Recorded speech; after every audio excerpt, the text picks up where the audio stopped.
आज आप सब हमारे साथ पूरा दिन चले हैं। आपने अपनी शक्ति, अपना प्यार इस यात्रा को दिया, इसके लिए सबको धन्यवाद। पीछे कृष्ण कुमार पांडे जी की फोटो है। उन्होंने यात्रा को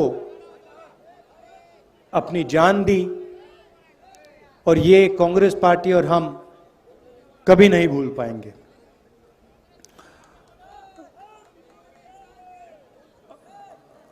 हमने सोचा था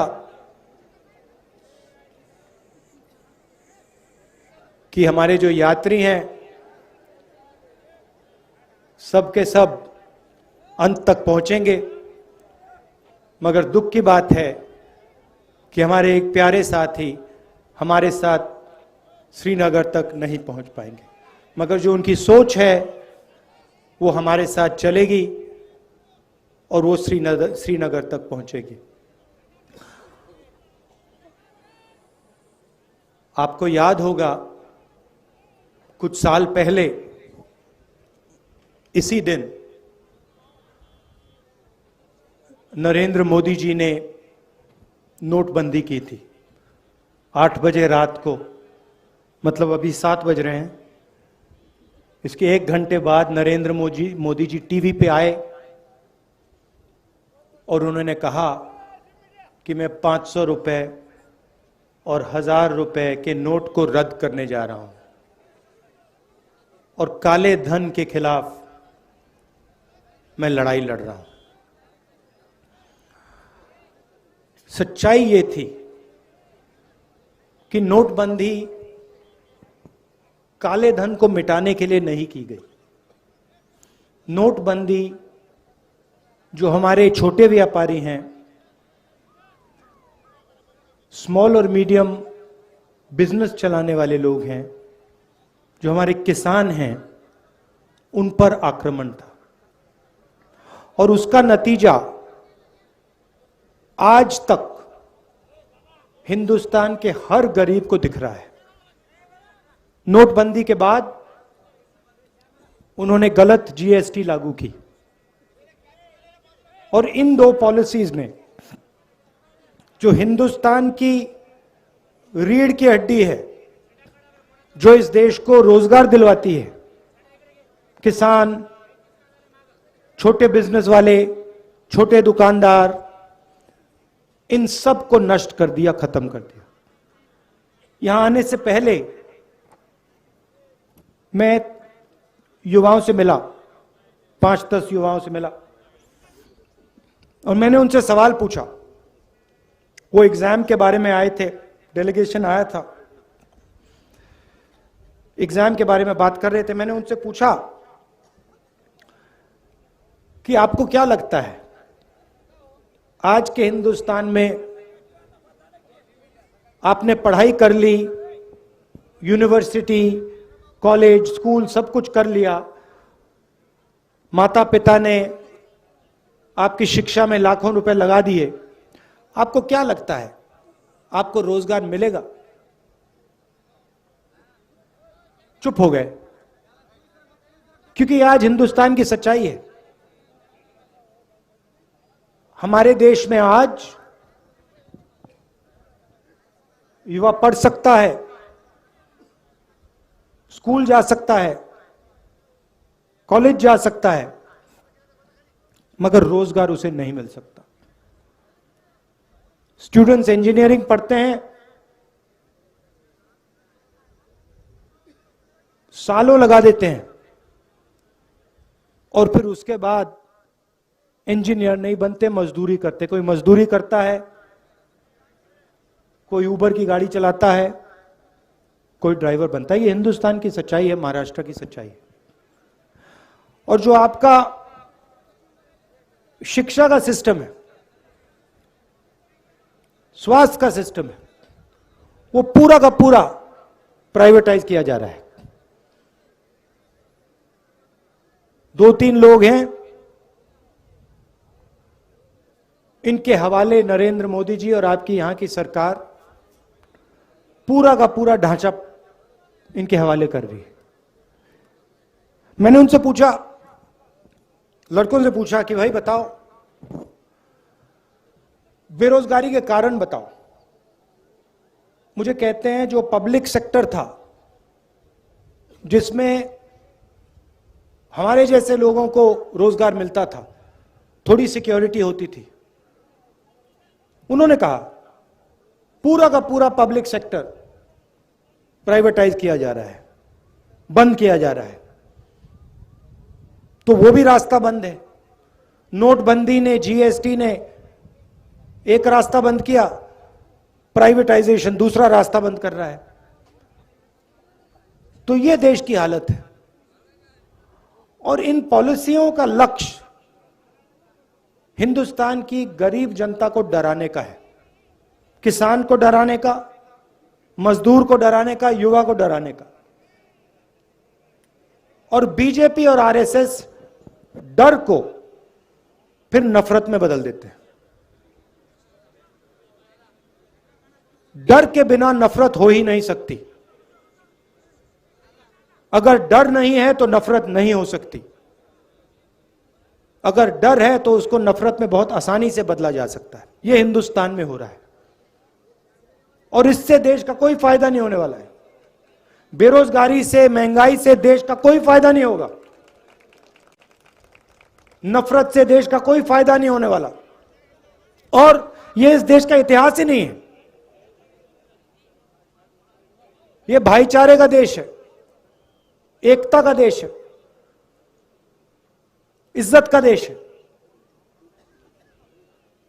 इसीलिए हमने भारत जोड़ो यात्रा शुरू की। 3600 किलोमीटर की यात्रा है।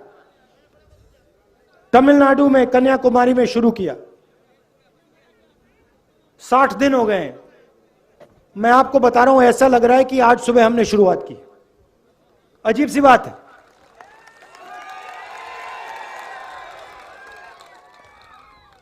हमारे यात्री, उनसे आप पूछो, किसी को समझ नहीं आ रही बात। 25-25 किलोमीटर हर रोज चलते हैं। 60 दिन से चल रहे हैं। अभी मैं भाषण दे रहा हूं, ऐसा लग रहा है कि 15 मिनट पहले मैंने शुरू किया है। ये हो क्या रहा है? आमतौर से आदमी सुबह उठता है, थकान नहीं होती, दिन भर काम करता है, शाम को थकान होती है ना? यहां अजीब सी बात है। यहां हम सुबह उठते हैं, थकान नहीं होती, 25 किलोमीटर चलते हैं, 25 किलोमीटर चलने के बाद थकान नहीं होती। मैंने सोचा ये हो क्या रहा है? जवाब बताऊं आपको? हम अपनी शक्ति का प्रयोग नहीं कर रहे। राहुल गांधी अपनी शक्ति का प्रयोग नहीं कर रहा। ये जो यात्री हैं, ये अपनी शक्ति का प्रयोग नहीं कर रहे हैं। हम सब आपकी शक्ति का प्रयोग कर रहे हैं। आप हमें पीछे से धकेल रहे हो। आपका प्यार हमें पीछे से धकेल रहा है। और ये आपका जो प्यार है, ये हमें श्रीनगर तक पहुंचाएगा। और वहां देखना, वहां मेरा भाषण देख लेना। वहां भी मैं यही कहूंगा कि मुझे समझ नहीं आया, 130-140 दिन हो गए, रोज 7-8 घंटे चले हैं, 25-30 किलोमीटर चल रहे, मगर थकान नहीं आ रही। क्योंकि आपकी आवाज है, आपका प्रेम है, और हम आपकी आवाज सुनने आए हैं। मैं यहां लंबा भाषण नहीं देना चाहता हूं। राजनेता आते हैं, 2 घंटे का भाषण करते हैं, कोई जरूरत नहीं है। हम यहां आए हैं 7 घंटे चलें, सुबह से शाम हम आपसे बात कर रहे हैं, किसानों से, युवाओं से। अभी विकलांग औरत मिली मुझे, उसके दिल में जो था उसने मुझे बताया, उसकी व्हीलचेयर को धकेला मैंने। हम आपकी बात सुनने आए हैं क्योंकि हम जानते हैं आप सब कुछ समझते हो। खेती के बारे में सीखना हो, किसी ब्यूरोक्रेट की जरूरत नहीं होती है। खेती के बारे में सीखना हो तो किसान के साथ बैठ जाओ, 15 मिनट में वो आपको समझा देगा जो समझना है। वो क्या कह रहा है? कह रहा है कि हमारा कर्जा माफ नहीं होता। हिंदुस्तान के अरबपतियों का कर्जा 2 मिनट में माफ हो जाता है, हमारा नहीं होता। हमने क्या गलती की? हमने कौन सी गलती कर दी? वो बता रहा है, कहता हमें एमएसपी नहीं मिलती।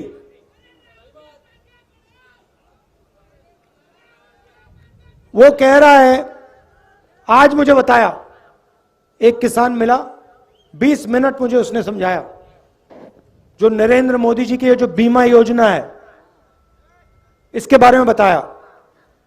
कहता है कि हम पैसा डालते हैं, सरकार पैसा डालती है और सीधा का सीधा पैसा हिंदुस्तान के 2-3 सबसे बड़े अरबपतियों के जेब में जाता है।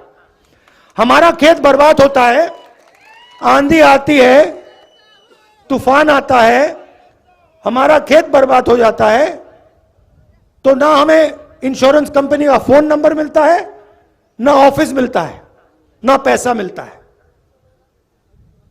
तो अगर किसानों से बात की 15 मिनट में, 20 मिनट में, वो समझा देंगे क्या हो रहा है। छोटे दुकानदार से बात करो, वो बता देगा नरेंद्र मोदी जी ने काले धन के खिलाफ लड़ाई लड़ी या छोटे बिजनेस वालों की हत्या कर दी, खत्म कर दिया। वो बता देगा 2 मिनट में। युवाओं से पूछो, वो कहेगा, युवा कहेगा कि भैया मुझे रोजगार नहीं मिल सकता, कुछ भी हो जाए, मैं जानता हूं मैं इंजीनियर नहीं बन सकता। यह देश की सच्चाई है और इसको बदलना है।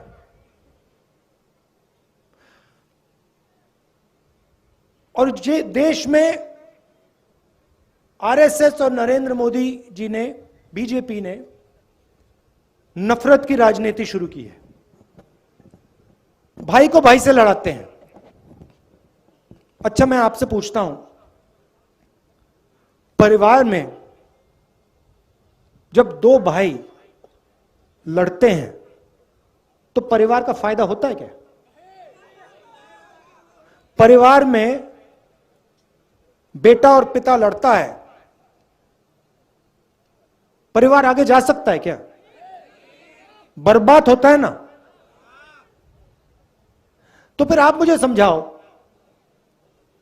अगर जब भाई भाई के साथ लड़ता है परिवार बर्बाद होता है, तो फिर यहां देश में अगर भाई भाई से लड़ेगा तो देश का क्या होगा?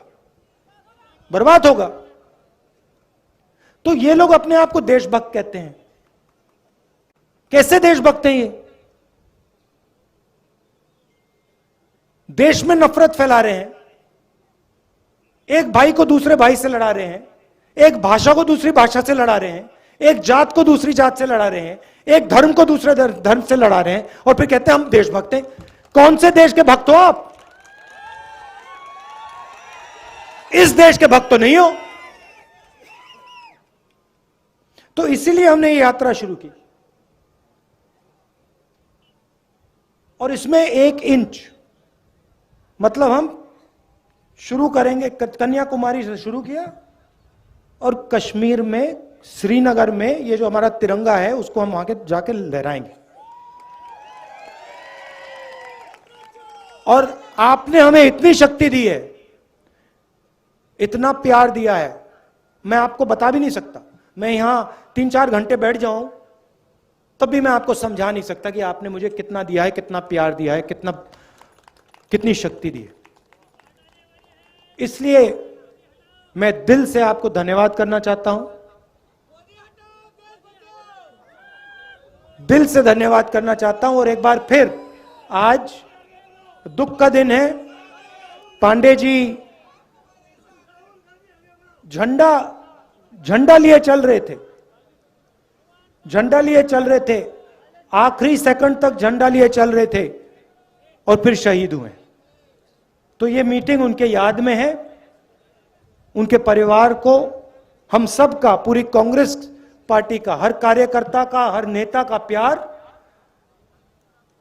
और उनको मालूम होना चाहिए कि ये पूरी पार्टी, इस पार्टी का हर एक कार्यकर्ता, इस पार्टी का हर एक नेता आपके साथ है। आपको घबराने की कोई जरूरत नहीं। धन्यवाद। जय हिंद। नमस्कार।